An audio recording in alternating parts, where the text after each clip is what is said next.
And we're back with another episode of Inside Sports Fantasy Football. It's Gerald Glassford coming right back at you here from the ISFF Pop Culture Cosmos, where we cover the latest news and trends in pop culture each and every week, twice a week, wherever you get your podcasts. Also, as well, of course, don't forget the Lakers Fast Break, where we cover the latest news and information on the Lakers. We'll be doing that after the show tonight. We'll go ahead and get on out of here and then go into a new show, the Lakers Fast Break, later up, coming up right here on the channels that you're now watching on. So go ahead and stay tuned for that. But also, as well, go ahead and make sure that you are available every single time out whenever the Inside Sports Fantasy Football, Lakers Fast Break, or Pop Culture Cosmos is out there indeed. Plus, give us a 5-star review wherever you get your podcasts. And if you could like and subscribe,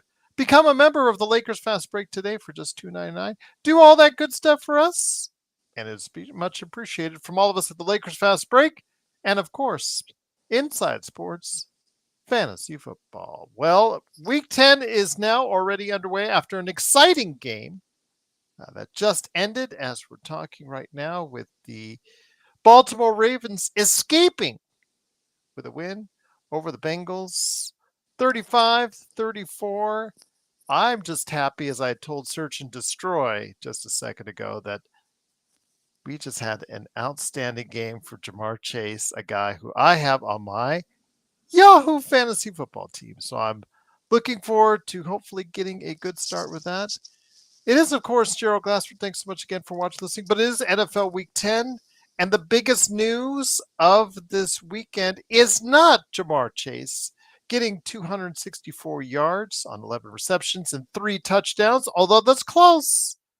The biggest news is Christian McCaffrey has been cleared to play for this upcoming Sunday. And the bigger question for many fantasy football owners who've been scrambling all season long, who have him on their team, is he back in enough time to save their season? So we discussed that with the guys, plus their picks on NFL Week 10 and more. Of course, a trip to the doghouse indeed as well. Woof, woof. But first is Christian McCaffrey, and here, first man up, first man here, good man indeed. You got to go ahead and check him out today at LakersBall.com, and of course, the Lakers Fast Break as well. He owns SimBlades, SimBladesWithAY.com. It is Joe Soro. Joe, good to have you here. Question for you.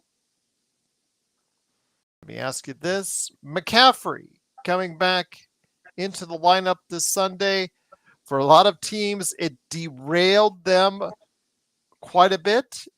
Does he come back in enough time to save the season for many teams out there? Yes. If he's healthy, and it did derail me. It definitely lost me week 1 because I didn't get word that he was not going to play until Monday, and I couldn't get any other running back. So it cost me that week. And it's been, if he had just been his normal self, just getting normal numbers, I wouldn't have to have scrambled at the running back position, because most of the guys that I've been getting are it's been an issue. It's been an issue trying to keep.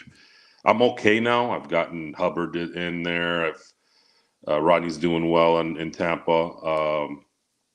I have Connor doing well, but initially it was a problem because I was focused on other things instead of running back, and I was losing a lot at the beginning there. Lost a lot at the beginning in this league, and I'm kind of sort of fighting back. But I keep losing by 3 or 4 points, and one of my players every week gets injured and can't play a full game, and that's probably cost me at least 3 weeks out of the 7 now that we've done. Mm-hmm. So yeah, it's been a frustrating.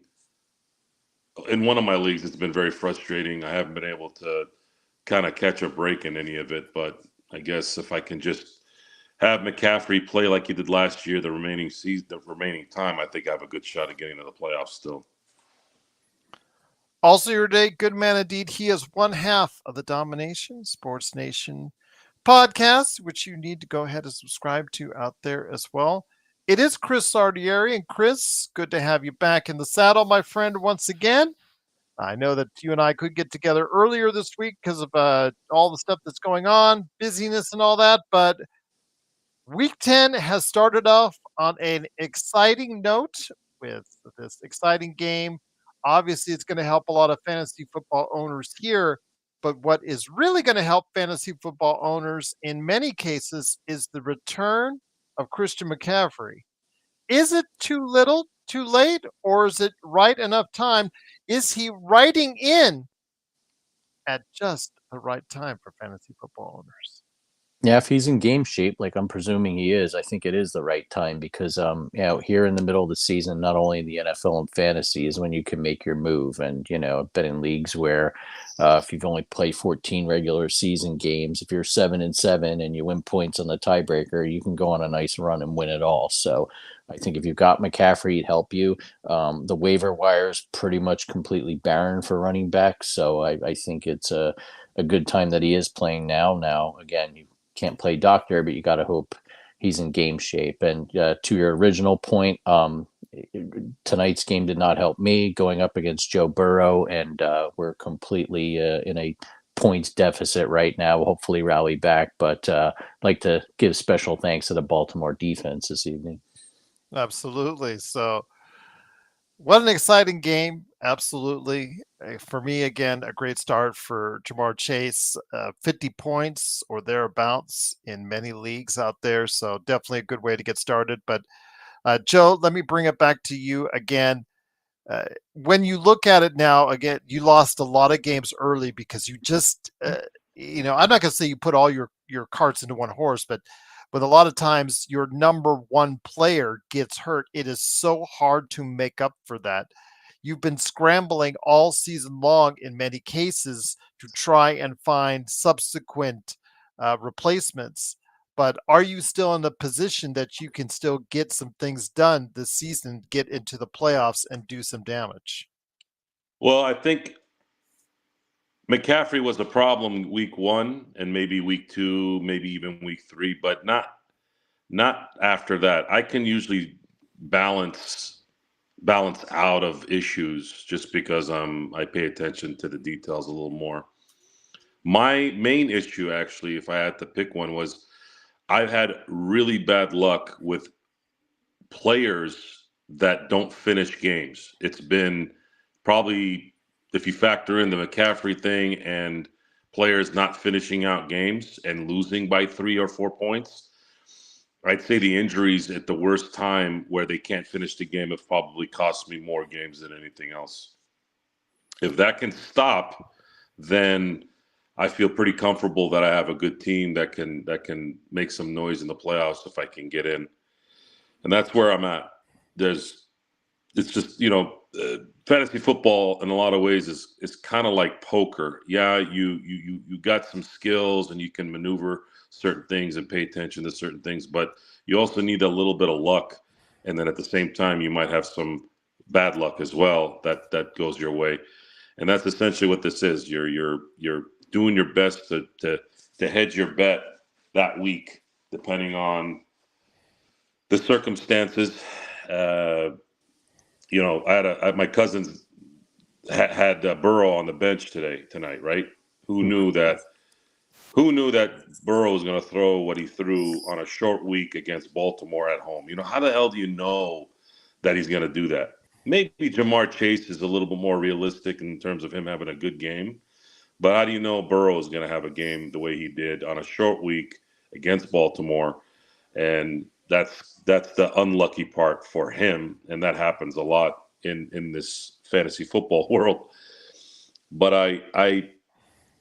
if McCaffrey can just get me 15, 20 points a week, I think I'm going to be in really good shape to finish the season out well.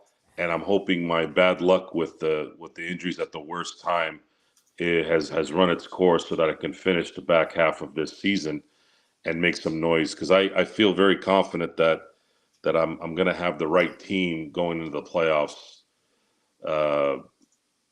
Should that happen?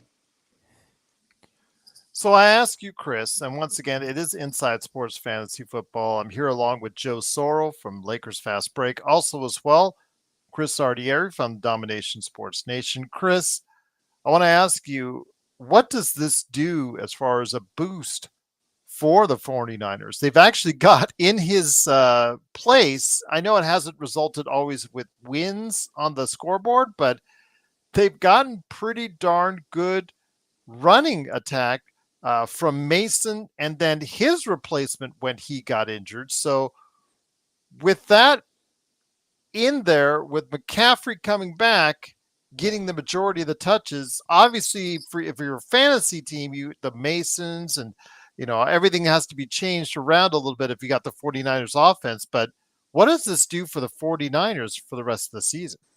I think it helps them immensely. I mean, not only is McCaffrey a better running back than Mason, but he's a threat to catch the ball out of the backfield. And, as we've seen, Purdy's been kind of at times been forced to throw more, and sometimes that results in turnovers or just kind of a one-dimensional offense. And people are writing off the 49ers. And I say definitely do not do that. The Seahawks look like they're not going to be contenders. I know the Cardinals are floating around, but they don't have enough talent. I mean, at this point, I think it's going to come down to a 2-horse race between them and the Rams, and I'll go out on a limb and McCaffrey stays in the lineup. I think they're positioned well to win the NFC West.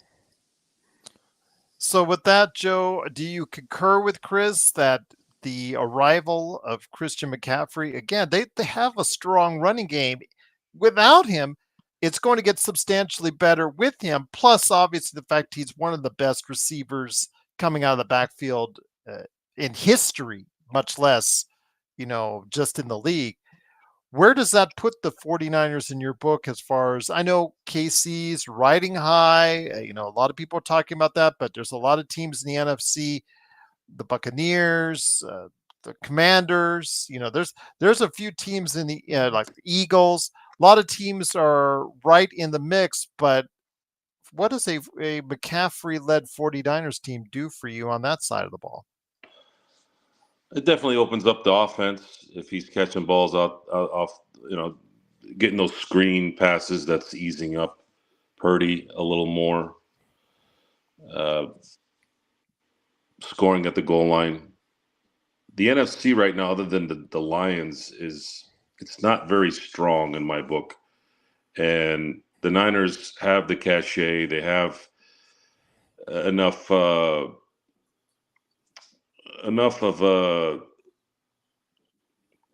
I guess, conditioned team to turn it on maybe another notch in the back half of the season to make a run, which they've had a habit of doing. There's a moment usually halfway through the season where they start to really, really play ball well.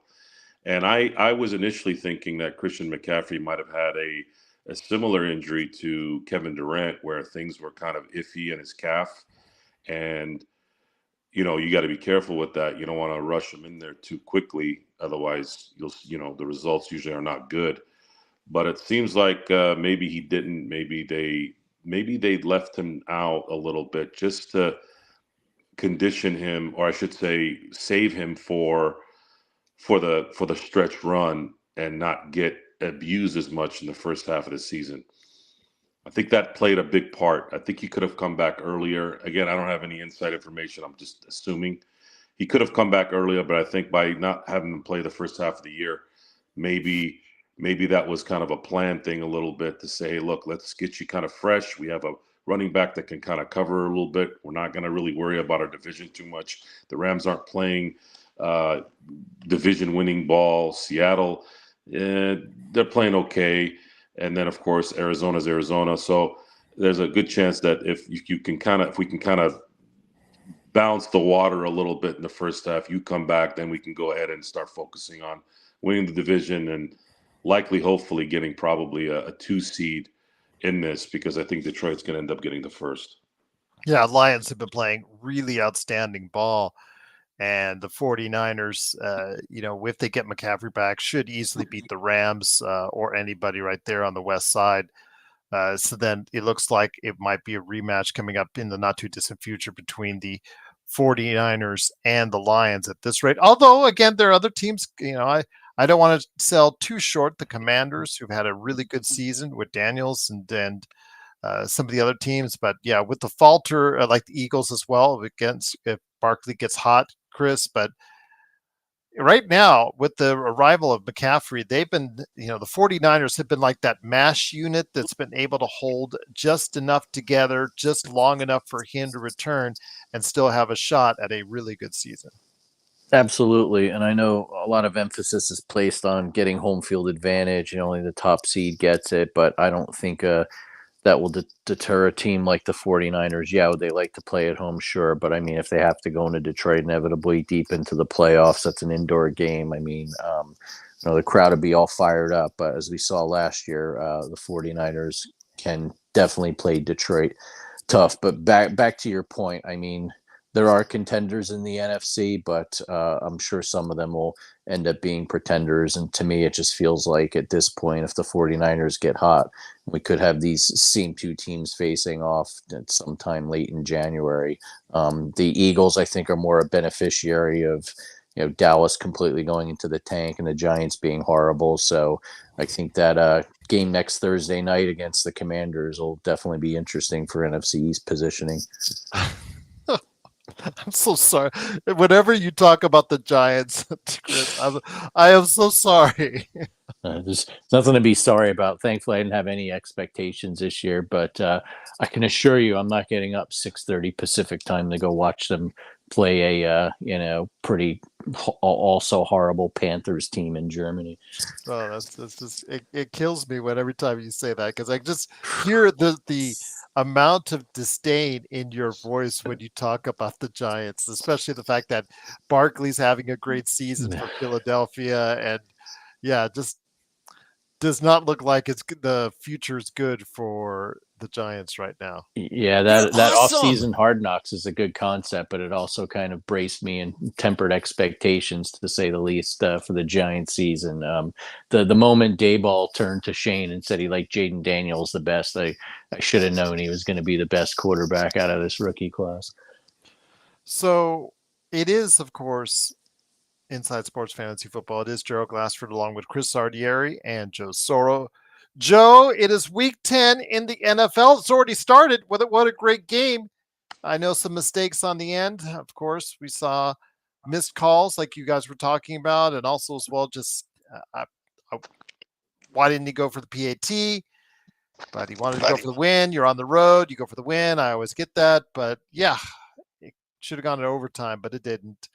Still a great game nonetheless. Still some great stats in mind. But before we get to the get to the doghouse for this week, what are some of the games that you think look interesting to you out there for NFL Week 10, just as a fan or a fantasy football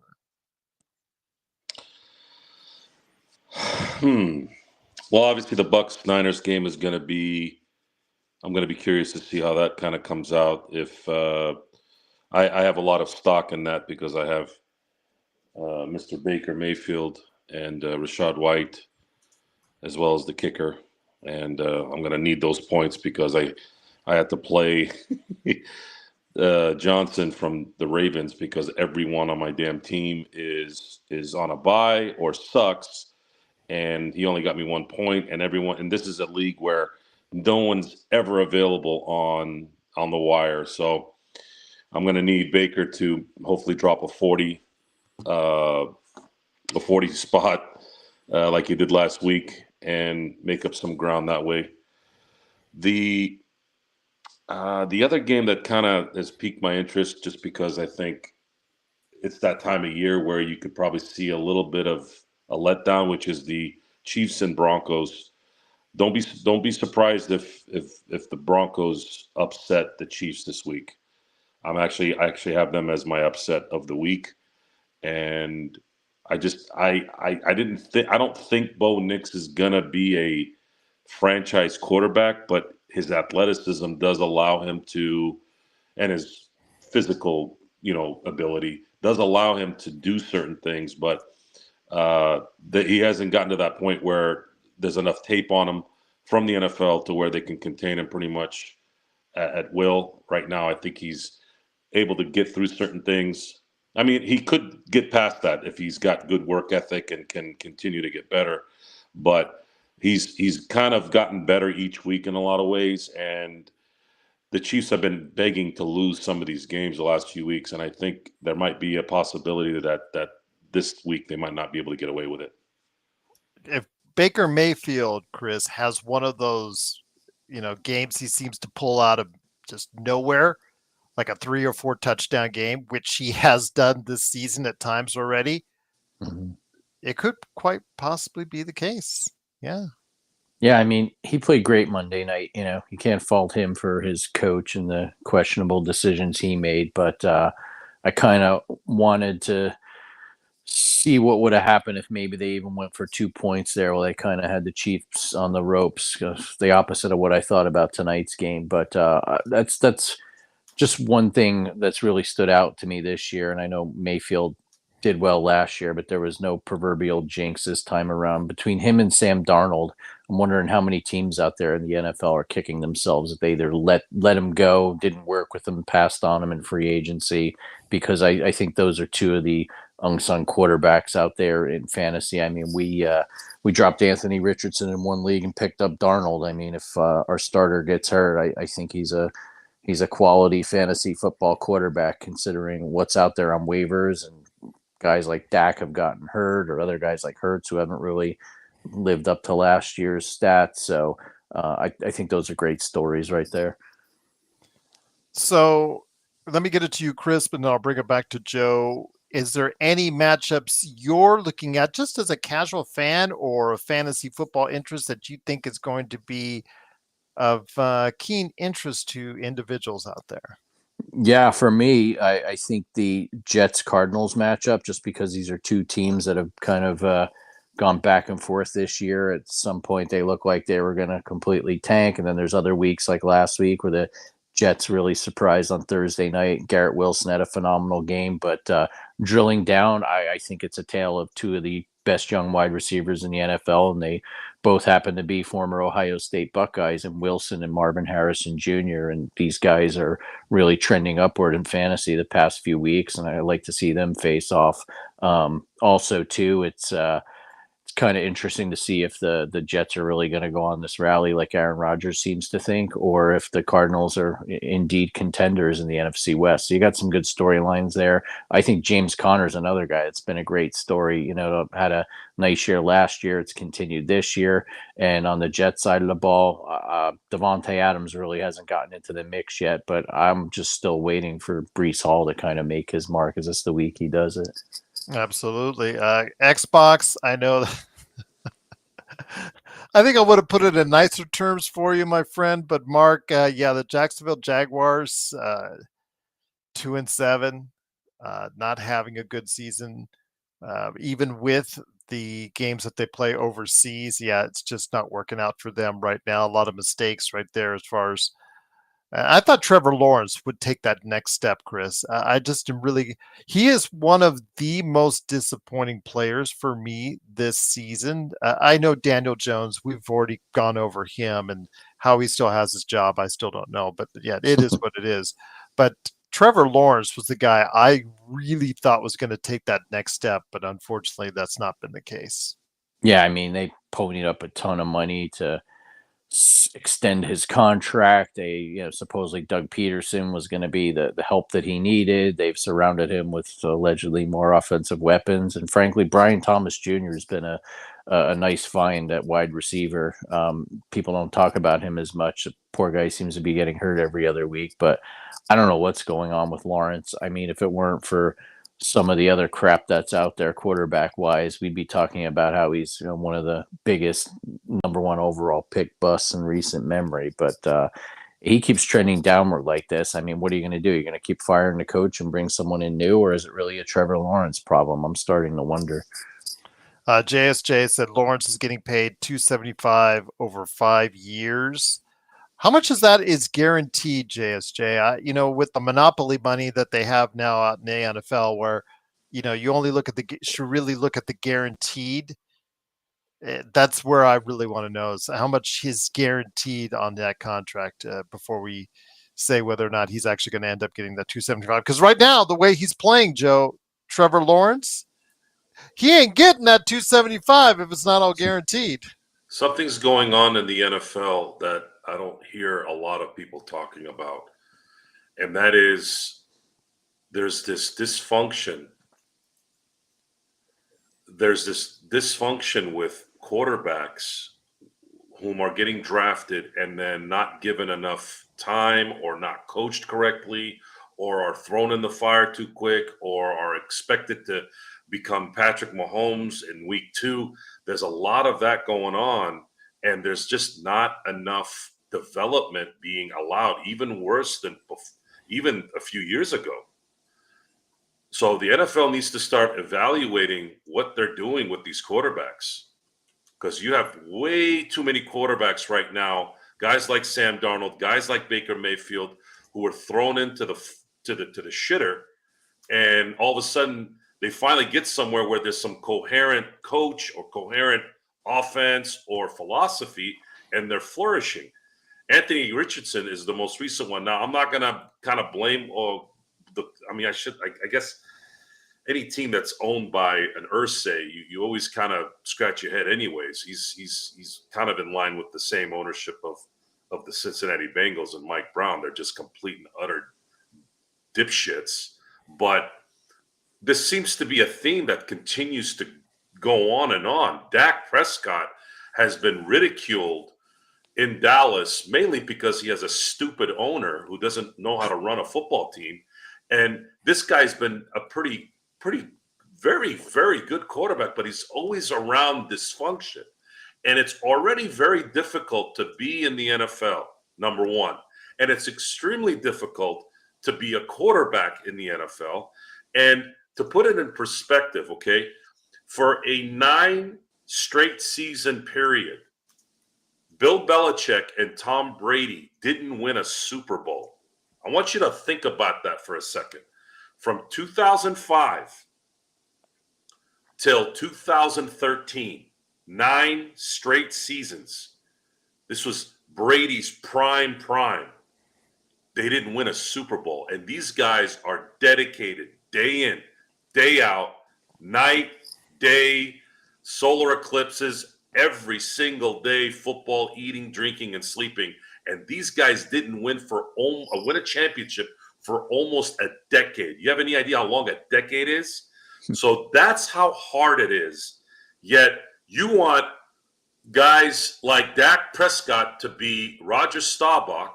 You want Jalen Hurts to be Randall Cunningham with the Minnesota Vikings in 1998. And it's just, and Trevor Lawrence, I don't know what's going on in Jacksonville, but it almost looks like he doesn't know how to play football. So what's going on? Why does he all of a sudden not know how to play football? Is it a scheme thing? Is his talent around them not good enough? I'm watching these Jaguar games. I can't figure it out. It's been a weird couple of years with starting quarterbacks. I'm going to be honest. I'm not even being able to figure out what's going on. I really don't. I don't know that. What do you think, Gerald? I mean, am I missing something here? No, not at all. It's been kind of weird. Bryce Young? I mean, is Bryce Young really that bad? I mean, from what I've seen. I didn't think he was going to be – I thought he was going to be very good. He showed every reason why he'd be very good. How is he so bad? It doesn't make any sense. I think it's the platform where he's on, most likely. But whether or not we say he's actually is bad, I think we have to see him in a different location first before you ultimately say he's total trash.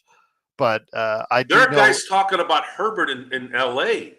Hey, what would it take to trade this guy for a whole? I'm like, are you nuts?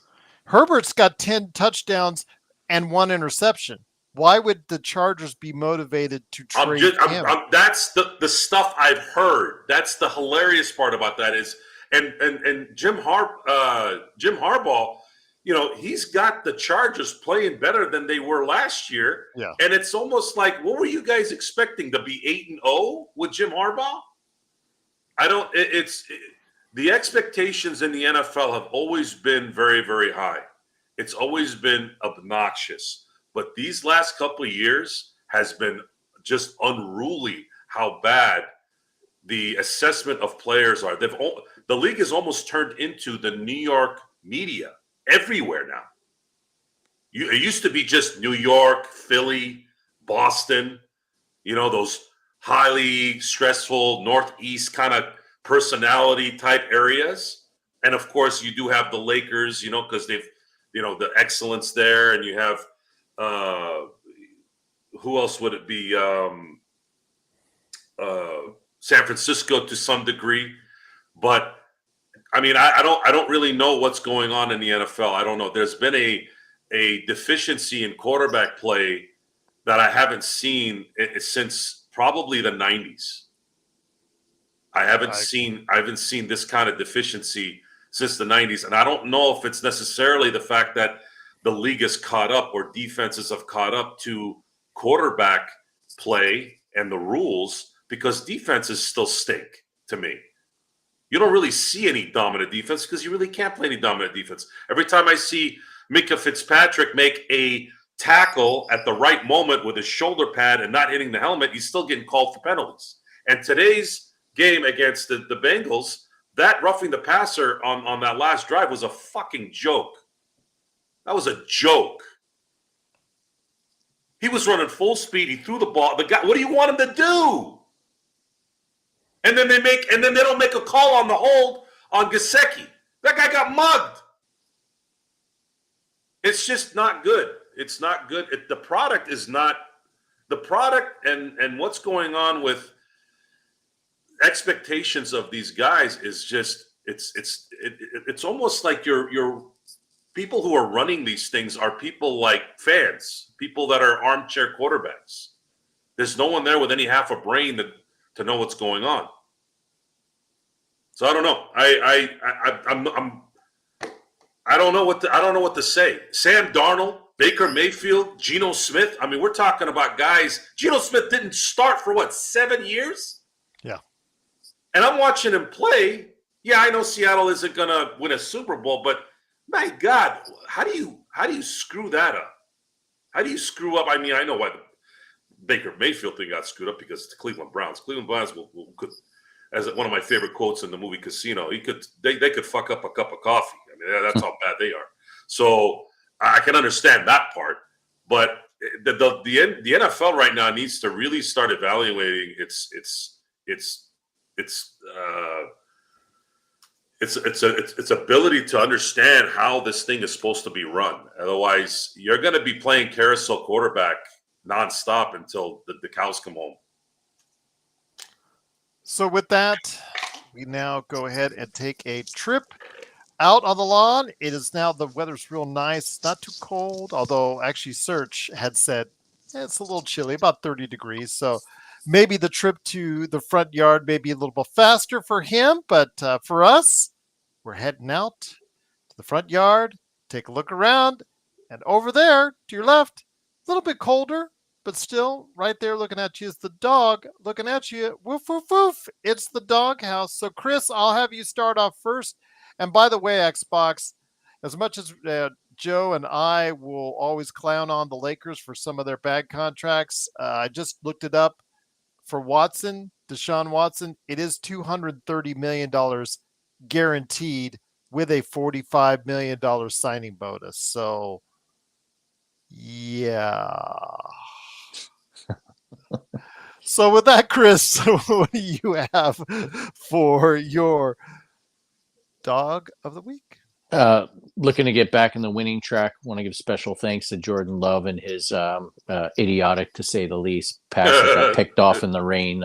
Had that not happened, the Packers would have covered. But if I don't know what the saying goes, ifs and buts and whatever. Jordan Love's your quarterback, don't bet on him. But I see another home dog this week getting 3.5. And you're going to think I'm crazy out there, football fans. The Houston Texans playing the high-flying Detroit Lions at home, Sunday Night Football down in H-Town. How can you do this, Chris? The Texans look like crap against the Jets. Well, the Texans clearly don't play well on the road. And one thing I've noticed, to Joe's point about this mediocre season, is you can be up one week and down the next, like a Frank Sinatra song. And I think the Texans will play tough. They played well at home. I know the Lions were struggling a little bit in the rain last week, but I feel like they're going to be challenged by this Texans defense.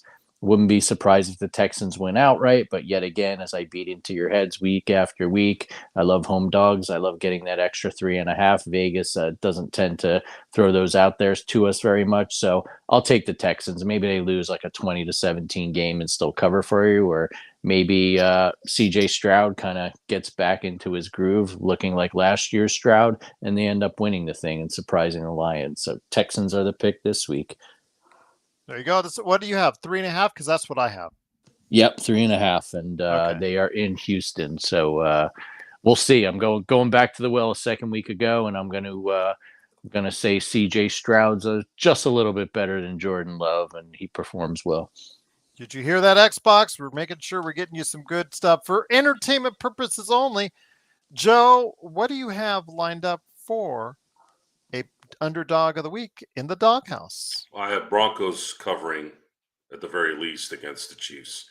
Chiefs are favored by 7.5. Really? I have a feeling the Broncos are going to beat them. The real reason why I say that's surprising to me is just after what you said about Knicks, about not being maybe a guy that you could commit to long term. Yeah, long term, I don't. He would have to be. He would have to likely be Derrick Henry-like work ethic. Mm-hmm. That's where I think I could see him, because it would be a waste if he didn't, because he has a really good coach. Sean Payton is a good coach, and he can go a long way in his career if he puts himself in the room and busts his rear end. He's got the athletic ability. He definitely has the athletic ability to be a Josh Allen type player, but he's gonna have to put the work in, and he's really, really, really gonna have to do it at a higher level than everybody else in a lot of ways. But in these kind of games, again, with the Chiefs kind of treading water a lot of this season, at some point they're gonna run into a wall, and it's a division opponent. The Broncos are favored by 7.5. I'm not a big fan of that kind of a spread when you're kind of barely winning sometimes, and you're facing a team like Denver, who's kind of not bad, but they can have their moment where they can kind of score and move the ball. And he can move the ball. Bo Nix can use his legs to move those chains. That usually tends to kind of stifle teams sometimes. It kind of takes their will out. And if they're competitive in the, let's say going into the third quarter, I'm pretty sure that they have a chance of winning it, and worst case, definitely covering. Search, I'd save that for the LFB or maybe after a post game, because that's probably when I get enough volume for 50 likes. But anytime you decide to do so, my family gets. I'm sorry, Gerald. My family gets on me all the time about this stuff. They're begging me to play bets for fun. And, entertainment purposes. Purposes only. And I go, it's funny. There's sometimes principle ahead of money. And I feel like a lot of the reasons why these things are happening in all the major sports leagues is because they finally come to grips and have allowed gambling to be a big part of their revenue. And for me, if I end up rolling with it, I end up feeling like I'm the hypocrite when I'm complaining. So that's where I stand on my little high horse. I'm sorry, I had to say that. No worries. And Search, again, I truly appreciate your kindness. Thank you again. As far as whenever, if you decide to go ahead and pass down memberships, it's always greatly appreciated. But Chris, before we head on out, my doghouse pick of the week, I'm going with something a little bit tighter. I would have said the Dolphins. That one may end up before game time, them maybe becoming a dog. If that happens, I'd probably lean money on them against the Rams. Sorry, cool bro, but right now they're the favorite, so I will go ahead and suck it, cool bro.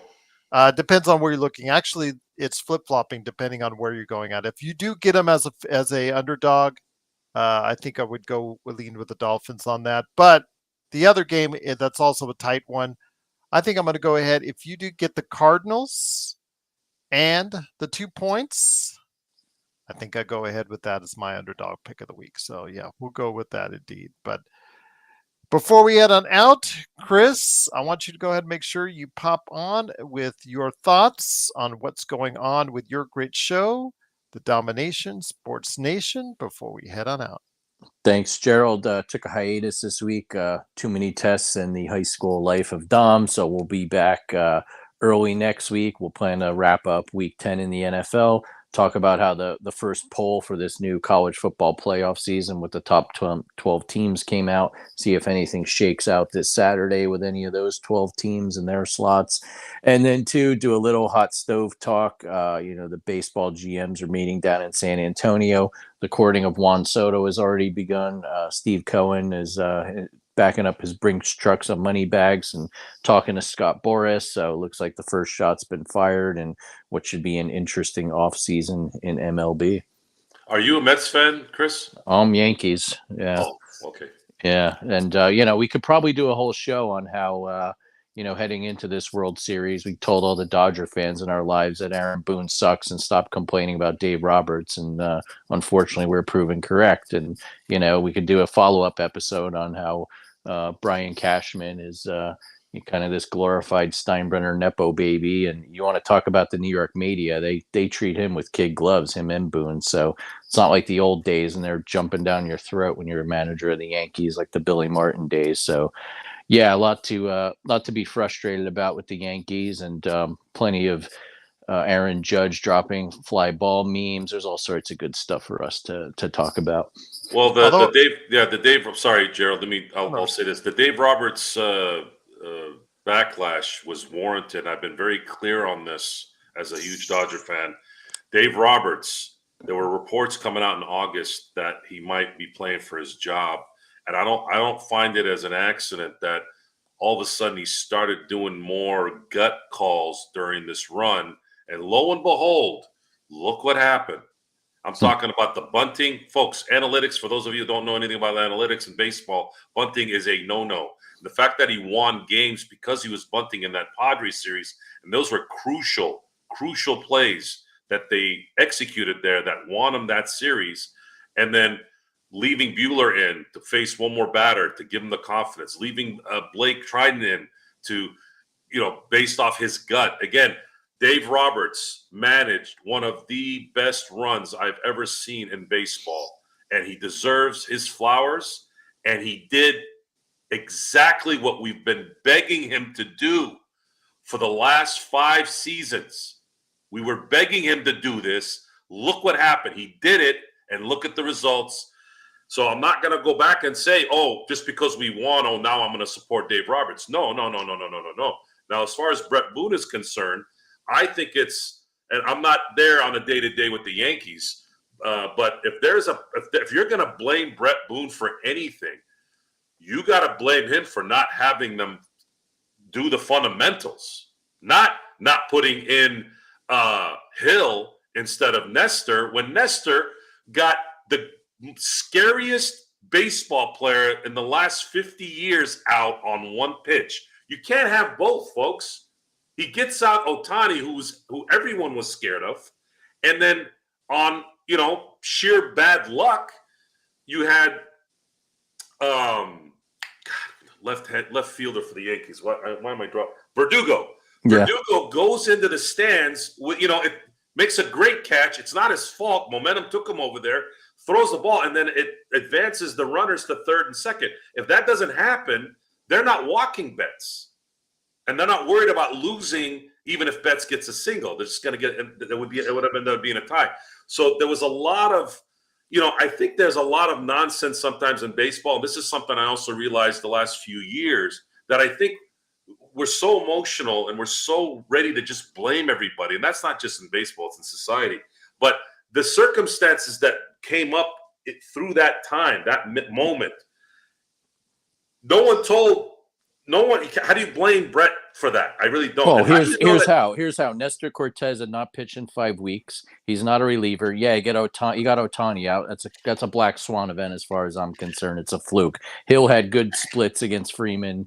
and Otani, and he's been getting lefties out all postseason. But besides that, he does these other dumb, like he's a guy who will just go off the book of what Cashman tells him to do most of the year, and then when he does go with his gut, it blows up. So you're damned if you do, damned if you don't. But there are other things like he's been too buddy with this team. Gleyber Torres doesn't run out balls. He says nothing to him. Okay. Lackadaisical defense. I mean, the fielding is a definite. I agree with you. It's a definite issue, but it's an organizational thing. They had Jason Dominguez, who they think is an ex Bernie Williams or Mickey Mantle or I don't know what. Guy doesn't even play at all in any of these series, and the reason being is he can't play left field. Well, why weren't you working with him this offseason? Why weren't you working with him when he was on a rehab assignment in the minors? And then two, like even in game one, he pulls Torres for a pinch runner, and guy at second base botches a potential double play that would have inevitably ended the game down the road. So he does things like that where 1 minute he's going with his gut, the other he isn't. But for me, I have a real problem with this top down, like I'm a player friendly coach. Girardi got fired because he was too hard on players, including like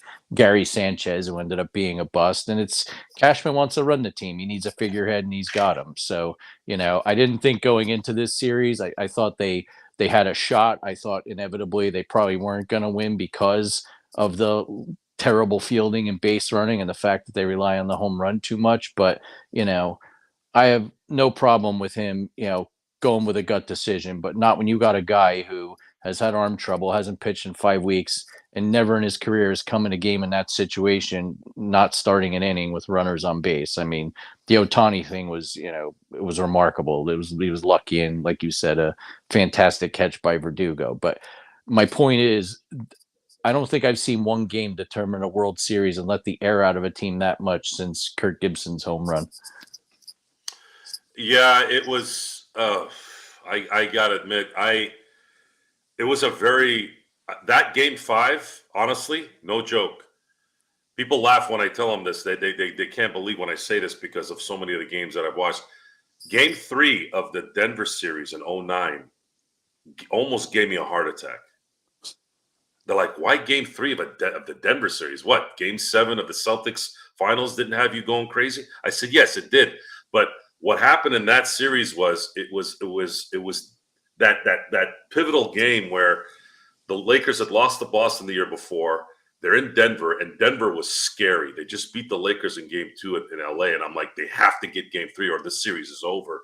And Kobe turned into God the last 3 minutes of that game and ended up winning he hit that go-ahead 3-pointer over J.R. Smith. And I go, it was the same feeling. It was the same feeling I had in game 5 because I had already kind of came down to earth saying, okay, they're going to have to win it in 6 at home with Yamamoto. I'll take it. And then, of course, they're going through this process in the 5th inning. I had to turn the channel off and go watch A Devil Wears Prada just to calm my nerves. I hadn't done that in years. I was seriously, it was really killing me. But then I was following it and then turning back, following it, turning back. And then finally, I was able to kind of just stick with it with the Mookie at bat. Mookie obviously hits the ball to Rizzo, and I thought, shit. Okay, that's it. The inning's over. And then, of course, we saw what happened, and then it became an avalanche after that. And then from then on, it was just, let's get this thing, get one run, and this game is over. And, of course, they did it. And, again, I'm sorry, Chris. This was probably one of the greatest 2 weeks of my life. I mean, the the Dodgers beat both New York teams, and my Steelers beat both New York teams all in this 2 week span. And I'm just like, I don't know what's going on in New York. I love New York. I love New York. But I'm like, holy crap, all my teams are just smoking all the New York teams. And I'm happy because in my adult understanding life, I was able to watch the Lakers beat the Celtics in a finals, and now I've been able to watch the Dodgers beat the Yankees in a World Series. So again, I look, it doesn't feel as good, honestly, if it wasn't the Yankees. If it was Cleveland, if they had played Cleveland, I'd be like, hey, we won, I'm happy. But it's because it was New York, it really meant something. So yeah, and I'm hoping that it happens again next year. I really do. Yeah, we'll see. I don't know. And then too, one more thing I thought with Boone, he took Cole out throwing 88 pitches, and so Dom and I were on our way to the Rutgers USC game. I went to Rutgers, so he's never been to a game or the Coliseum, so it was just cool to see them on the West Coast. And we're listening to the game in the car, and I kept telling Dom, they can't waste this outing. They can't waste this outing. They got to go up 1-0. I don't trust Rodon tomorrow. They can't waste it. And what does he do? He pulls them after 88 pitches, and that's the thing, right? Like, if you're going to be that anal and go over spin rate and velocity and number of pitches, then keep them in the game. It's the playoffs. And these guys don't understand with analytics, like, having done this in my day job, right? Like, you've got this large sample size of 162 games. Well, when the postseason happens, and this is even the case in football, everything goes out the window. Things start reverting to the mean or reversing course. And it just becomes its own standalone season. And like you said with bunting, like, I don't care if the analytics say you shouldn't bunt during a regular season. That's great logic. But you know what? When you need to scrape a run across, you do it. You can. I mean, Rizzo getting hit by a pitch in one of those games was key. It kept an inning going. So, yeah, it's just, I don't know. I'm old. I'm jaded. I've seen enough Yankee championships. I wanted Dom to see one. But, when there's just incompetence and the whole, like, analytics is the tail wagging the dog, and we're going to make the lineup for you and you do what we say and you don't have input on things. I mean, I read Joe Torre's book that Tom Verducci wrote, and it was kind of like it was like right after the initial Moneyball happened in 2002. And, he was talking about towards the end of the run with the Yankees, Cashman wanted him to use more analytics. And he said, it's a tool that you can use, but at the end of the day, sometimes you just got to be in that clubhouse and take a look at a guy. And he's like, I think he's ready. I think this is his day. And, start someone or adjust the lineup. And that goes for any sport, right? Like, I'm so tired of the whole fourth down thing in football with the analytics. That's great. You may succeed 40% of the time in this given situation late in the game or whatever, and end of the field you're in, right? But if you're a dipshit like Zach Taylor and you call a bomb on 4th and 1, then what good are the analytics, right? Like, you can make the decision, but you've also got to call the right play. Yeah, it looks. The thing with analytics is, and I call it analytics a lot of times. It works. It works in the regular season when the pressure isn't on. Now, I say that in baseball because baseball regular season is not the same as the NFL regular season. Regular season in the NFL, usually every week matters, whereas it doesn't matter as much in baseball. So analytics play a part, of course, because there's certain information that you have that you can look out for versus what they used to do back in the day, which is not even close to what they do now. I get that part, but you always have to feel what's going on, especially when it really, really matters. You got to feel what's going on. And if you don't do that, you can be wrong and have a good feel and be wrong. There was a Knack for the Dodgers pitched, and he ended up giving up a really bad inning. He gave up a grand slam against the Mets. I think it was game 2. Yeah. And the usual suspects came out of the woodwork. And again, I've been a Roberts detractor for years here, but I know the difference between a bad call and a call that you have no choice. This team did not have an ace coming into the playoffs, and they had no idea if Yamamoto or Buehler or Jack Flaherty was going to do what they ended up doing. No one knew. So Doc had to manage this as best he could. He had to give up some games so that he can make sure everybody had their 5th day. And everyone was like, well, why did you have Knack in there? I'm like, dude, you got no choice. And it was a good pitch that the guy hit. It's like sometimes that happens. The Stanton pitch, I had a friend of mine she's the most obnoxious, negative, freaking human being on the planet. She only messages me because she's a huge Dodger fan. She's a childhood friend of mine. She's the only one that will only message me when things go bad. And she's like, see, they're going to lose. See, they're going to lose when Giancarlo hit that home run. I'm like, did you see that pitch? Did you see what Stanton did with it? He golfed it. He should not have even gotten close to that ball. And he hit it. Sometimes that happens. And I have to explain to people, I go, you guys are not watching. You guys think with your assholes. You don't think with your eyes and your head. And this run was so different than any of the runs except for 2017. But that team was so dominant. I don't think Roberts really needed to worry about anything. The only issue was they ran into a piece of fucking shit cheating assholes in Houston, and that was the year that we would have seen a Yankee-Dodger World Series too. So other than that, it just – and 2020 was a whirlwind. I mean, they were down 3-1 and they were down 2-0 against Atlanta, and they had that huge letdown in Game 5 because Kenley Jansen couldn't close out the game. But those are typically how those series or those runs usually go. Sometimes it's like that.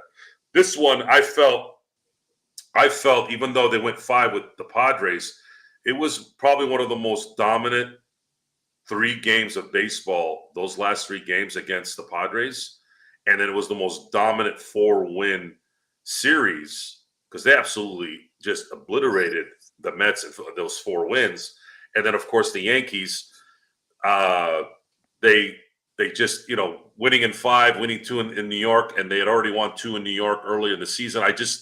There was no doubt that this was the Dodgers the year. Everything just kept pointing to it, and it ended up coming into fruition. Yep, it was your time. I mean, there's not much you could do about that. But getting back to Nestor Cortez, and you lay a fastball over the plate to Freddie Freeman, what do you expect? My wife's sitting here. I mean, she follows sports. She's not into baseball as Dom and I are. And she said to me, why the F are they pitching to Freeman like this? And I'm like, maybe they'll start pitching him outside. And once they did, they managed to get him out a few times, or at least keep him in the ballpark. And I'm like, I'm a friggin' idiot sitting here. I've watched a lot of baseball in my life, but why are you putting a fastball over the plate to Freddie Freeman? I just did it throughout the series. I don't get it. He, by the way, you know why he knew that was coming? Was someone banging on a garbage can in the dugout? I don't know. Thank God it wasn't. What happened was, so he had talked to Shohei because he gave that. It was the same. Was it the 4-seam? Right, it was a 4-seam, right? Yeah. So he gave that same pitch to Shohei, and he popped it up. Yep. So he was talking, and this is coming from Freddie Freeman, by the way. I didn't make this up. Freddie Freeman talked to Ohtani. He's like, "Hey man, what did you see out there?" And he said he threw the 4-seam fastball. So he was sitting on that first pitch, and and Nestor threw it to him. Now, in defense of your pitchers, Chris, and again, maybe it's because I'm happy and I'm trying to be positive here, but really, that fourth home run in Game 4, that wasn't anywhere near inside fast. They threw outside, and he still knocked it out. Yeah, I mean that was a fluke. I just don't think, honestly. I know we're never gonna know this, but I don't know. I guess here's what I thought, because Hill tends to throw those high fastballs, and I don't know if necessarily Freeman was gonna bite on those in that particular situation. Again, we're never gonna know. I thought, for worst case scenario, that if Hill was pitching instead of Nestor, let's just say Hill was able to get Shohei out as well. I think that he would have ended up walking him at worst case. That's what I would have thought, because I don't know if he would have ever thrown it down the pipe, and I think Freeman would have been looking for those high fastballs and just waiting them out until he obviously threw one down the pipe. And again, I think I'm just trying to maybe calm the waters down. I like Brett Boone a little. I like Brett Boone, and maybe that's where the soft part is. And I really like Nestor. Really like Nestor. I think he's a good guy. So, and I wanted to mean something too. It wasn't just mistakes. I know it was, but a lot of it is the fact that some guys sometimes do their homework and they guess right, and that's what happened there. Yeah. Well, I think at the end of the day, it was what I read in Sports Illustrated, what Joe Kelly said, and that the Dodgers completely scouted the Yankees and they exploited them. They just followed the game plan to a T, and it's not surprising. Even that Cleveland series, they won in 5, but there was a lot of sloppiness. There were a lot of games they let Cleveland back in. Their bullpen was crap, a lot of walks, and you saw that against the Dodgers. I mean, game one shouldn't even come to that point. So you could say there's a lot of ifs and buts with Nestor and this and that, but it shouldn't even been that situation. There were multiple times the Yankees had that game won and they gave it back. So there's not much you could do about that. Well, looking forward to seeing you next week. Sorry, Gerald, we kind of derailed this, but I haven't had a chance to talk to a Yankee fan, and I'm Chris. I appreciate you talking with me about this. I'm still on cloud nine, dude. I can't get enough Dodger info right now. The hot stove is burning up right now. I can't wait to continue to watch it. Well, before we head on out on this edition of Inside Sports Fantasy Football Baseball, KP is asking, should he trade CMC and Evans for Waddle and Jefferson? He needs wide receivers. A great question. And again, if you have questions out there, isfantasyfootball@yahoo.com, or put in the comments below and we'll get it to the guys. But Chris, I'll start off with you, my friend. By the way, Chris, we've been on the air 6 seasons, not 5.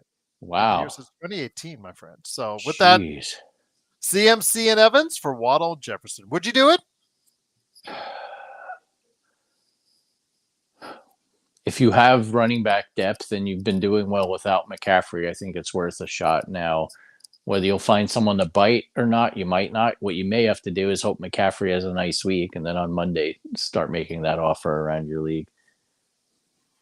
Joe, your thoughts? As someone who does have CMC on his roster, would you trade CMC and Evans for Waddle and Jefferson if you are really in dire need of wide receivers? So who are your running backs? KP, who is your running backs? And we'll get that question. Evans answered. is hurt, right? Still? Yeah. Is he going to be gone for a while? That I don't know. He's 3-5 in his league. His running backs are CMC, Dobbins, Brian Robinson, Tracy Jr., and Mr.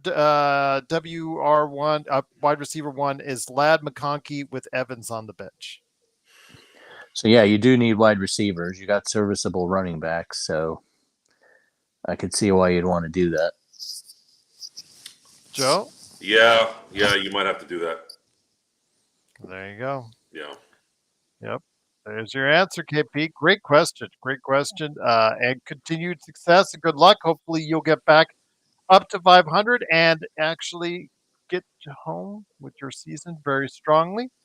But it is, of course, Inside Sports Fantasy Football. Again, isfantasyfootball@yahoo.com, or just put it in the comments right there, and I'll get your fantasy football questions answered for you. But Chris, Joe, great to have you here. To let everybody know that's watching or wanting the Lakers Fast Break that's coming up, we're just going to go to another channel. We're going to close out the show here. I'll just bring up the show right away for Joe and I for the Lakers Fast Break to talk about the dismal road performance and JJ Redick, and we'll talk about that. But yes, it is Inside Sports Fantasy Football. Wishing you a great NFL Week 10 and wishing you all the success in your fantasy football league from all of us right here at Inside Sports Fantasy Football.